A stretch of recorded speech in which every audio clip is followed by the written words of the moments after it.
Morning students, last lecture में हमने loops के बारे में डिस्कस किया। हमने वाइल लूप और डू वाइल लूप डिस्कस किए लास्ट लेक्चर में। आज हम करेंगे फोर लूप। फोर लूप क्या है? The for loop is another entry control loop that provides a more concise loop control structure. For loop सबसे ईजी, इसका जो स्ट्रक्चर है वो बिल्कुल सिंपल होता है। ये एंट्री कंट्रोल लूप है, मीन्स एंट्री पे इसकी कंडीशन चेक होती है। It is perhaps the most commonly use looping statement in C. Mostly ये यूज होता है। This statement includes an expression that specifies an initial value for control variable, another expression that determines whether or not the loop is continued, and a third expression that allows the control variable to be modified at the end of each pass of the loop. The general form of this loop is for initialization, test condition, increment, then curly braces start, फिर statement block और फिर curly braces बंद। देखो for loop का structure क्या होता है? पहले इनिशियलाइजेशन, मतलब आई की वैल्यू जो हम देते थे i=1, फिर यहाँ कंडीशन लगा देंगे और यहीं पे हम क्या लगा देंगे? इंक्रीमेंट। मतलब एक ही लाइन में सारी कंडीशंस लग जाएगी, इसलिए फोर लूप सबसे ईजी है। फिर उसके बाद statement block. The initialization is use to initialize some control variable that control the looping action. जैसे हम i=1 से स्टार्ट करते हैं, मान लो हमें काउंटिंग लिखनी है, टेबल बनानी, तो i=1 इनिशियलाइज नहीं करते, तो ये तो इनिशियलाइजेशन है। Test condition represents a condition that must be true to continue the execution of the loop. जब तक ये कंडीशन ट्रू होती रहेगी, जब तक लूप चलता रहेगा। Increment is use to alter the value of control variable. अच्छा जी, अगर हम इंक्रीमेंट ही नहीं लगाएंगे तो आई की वैल्यू 1 दे दी तो लूप 1 पे ही चलता रहेगा, तो इंक्रीमेंट भी जरूरी है। Usually initialization is an assignment expression, test condition is logical expression and increment is unary expression. On execution of for loop, test condition is evaluated and tested at the beginning of each pass of the loop, and increment is evaluated at the end of each pass. The loop continues till the latest value of control variable satisfy the loop condition. Thus the for statement is equivalent to, क्या हो गया? जैसे हम while loop में करते थे, उसमें हम पहले इनिशियलाइजेशन करते थे, फिर वाइल कंडीशन, फिर स्टेटमेंट ब्लॉक, फिर इंक्रीमेंट। तो यही सेम चीज इसमें, ठीक है। From the syntactic point of view, all the three expressions need not be included in for statement, although the two semicolon must be present even if they are not preceded or followed by anything.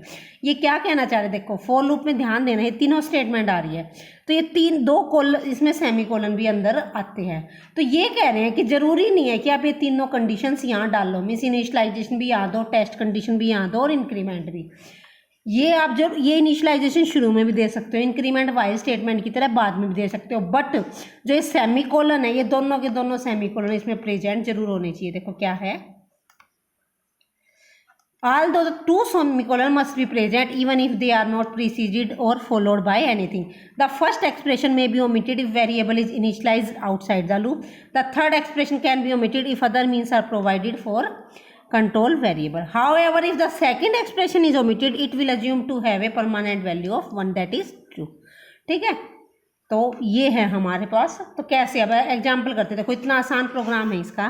Programme to display list of numbers क्या है? Hash include stdio.h, hash include conio.h, फिर void main curly braces start, then int i,n, clear screen. देखो हमने यहाँ पे आई को initialise नहीं करा, हम फॉर लूप के अंदर कर देंगे। प्रिंट है, enter the number, then scanf %d, comma and N, और फिर ब्रैकेट बंद और फिर सेमीकोलन। देखो अब फोर में ही सारा है, कितना कंसाइज सा प्रोग्राम है, छोटा सा। फॉर i=1 सेमीकोलन लगा दिया, i<=n, फिर सेमीकोलन i++। एक ही लाइन में तीनों कंडीशन आ गई। फिर प्रिंट है %d /t, ये /t तो आपको पता है किस लिए होता है? टैब के लिए, coma i।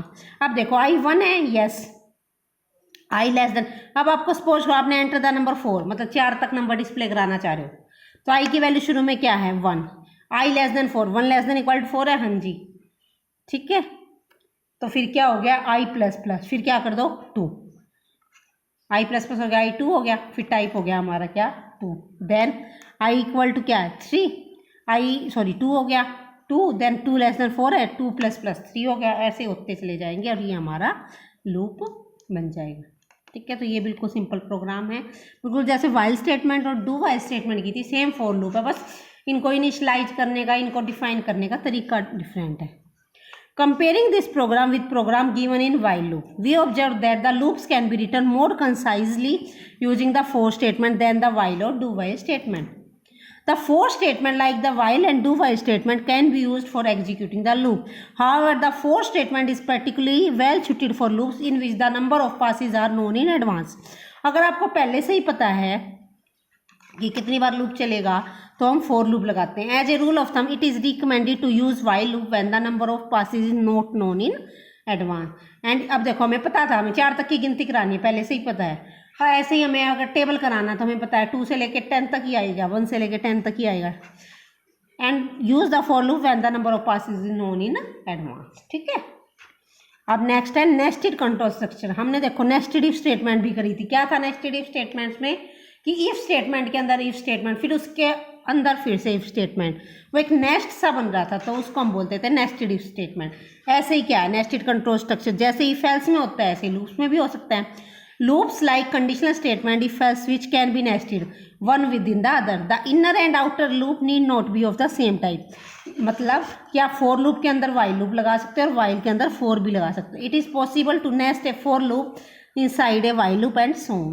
It is however essential to maintain that one loop is completely embedded within the other and there should be no overlapping. ठीक है. The nested control structure can involve both loop as well as conditional statement. Thus a loop can be nested within an if else statement or switch statement and an if else or switch statement can be nested within a loop. ठीक है. मतलब ये कह रहे हैं कि loop में और if else स्टेटमेंट भी आपस में क्या हो सकती है, नेस्ट हो सकती है. नेक्स्ट हम करें ब्रेक स्टेटमेंट. वैसे ब्रेक स्टेटमेंट मैंने आपको थोड़ी सी काम बताई थी, स्विच स्टेटमेंट में भी हमने जिक्र किया था. अब हम डिटेल में करते हैं ब्रेक स्टेटमेंट क्या है. The break statement is use to terminate loops और exit from switch statement. It can be used within a for, while, do while or switch statement. The break statement is written as simply break और फिर semicolon. तो break हम loop में भी use कर सकते हैं, for में, while में, do while में और switch statement में. वो मैंने switch में हम ऑलरेडी डिस्कस कर चुके हैं. Without any embedded expression or statement, this is simply written as break. When a break statement is encountered inside a loop, the loop is immediately exited and the program continues with the statement immediately following the loop. में जहाँ पे भी आपको break statement मिल जाएगी, एकदम से programme का control वो लूप से बाहर आ जाएगा और हमारा क्या है, जो लूप के बाद वाली कंडीशंस हैं वे कंटिन्यू रहेंगी. When the loops are nested, the break would exit only from the inner loop containing it. That is, the break will exit only a single loop. एक ब्रेक लगाया है तो वह जिस लूप पे लगाया उसी से ब्रेक होगा, बाकी सबसे नहीं होगा. ये तो सिंपल सी बात है. The break statement however violates the rule of structured programming because it necessitates a jump from one part of the program to another. ये कहना चाह रहे हैं हालांकि ब्रेक स्टेटमेंट अच्छी है लगानी, लेकिन ब्रेक स्टेटमेंट हमारा जो स्ट्रक्चर प्रोग्रामिंग का रूल होता है कि भी सीक्वेंस में ही सारा प्रोग्राम चलना चाहिए, उसको वायलेट करता है. ठीक है. Any loop containing a break can be rewritten using an appropriate test to control the loop. Consider the following example. जैसे ये लगा दिया मैंने, for count equal to 0, count less than equal to n, plus plus count या count plus plus, वो आपकी मर्जी है, ये लिख लिया. Then while C equal to गेट केयर, ये बंद कर दिया, नॉट इक्वल टू n. फिर इसके अंदर हमने लिख दिया if C is equal to star, हमने लिख दिया कोट्स में ब्रेक एंड सो ऑन. ठीक है. और फिर करली ब्रेसिस बंद, फिर इसकी करली ब्रेसिस. देखो क्या है, काउंट इक्वल टू 0 लिया है, count less than equal to n है, काउंट प्लस प्लस है. फिर इसी के अंदर एक लूप और है वाइल. वाइल में क्या कराइए, कब तक चलेगी ये कंडीशन, जब तक c नॉट इक्वल टू क्या आ जाए n. और इसके अंदर क्या, if c is equal to, ये लूप कब तक चलता रहेगा, c इज इक्वल टू क्या आता रहेगा, star and then break. In this a while loop is embedded within a for loop. ये तो दिख रहा है वाइल फॉर के अंदर है. If the character variable c is assigned an asterisk star, मतलब then while loop is terminated. हमने लिख दिया अगर c में हमने वैल्यू असाइन कर दी स्टार तो ब्रेक, वहीं पे प्रोग्राम हो जाए ख़त्म. ठीक है. तो इसका मतलब ये ब्रेक स्टेटमेंट का एग्जांपल है. अगर हम c में हमने 5 डाल दिया, 6 डाल दिया, c में हमने a डाल दिया, b डाल दिया, कुछ भी डालते रहो जब तक लूप चलता रहेगा. लेकिन अगर हमने c में वैल्यू डलवा दी स्टार तो हमारा break program terminate, loop terminate हो जाएगा. Following is an another example. जैसे डू लिख दिया हमने, डू वाइल का है, स्कैन है percentage f and x. If x less than 0 है, अगर x लेस देन 0 है तो print f input error negative for x, then break, और वहीं पे क्या करो ब्रेक. और अगर नहीं आता है तो ब्रेक नहीं करना. और ये कंडीशन कब तक चलेगी, while x is less than equal to 50. ठीक है. ये तो हमने कर ली ब्रेक स्टेटमेंट। अब हम करते हैं कंटिन्यू स्टेटमेंट। कंटिन्यू स्टेटमेंट क्या है? The break statement when executed causes the immediate termination of the loop containing it. However, sometimes it is necessary to skip just a part of the loop. C provides a statement called continue which terminates only the current iteration of the loop that immediately enclosed it, thus causing execution to resume with the next iteration.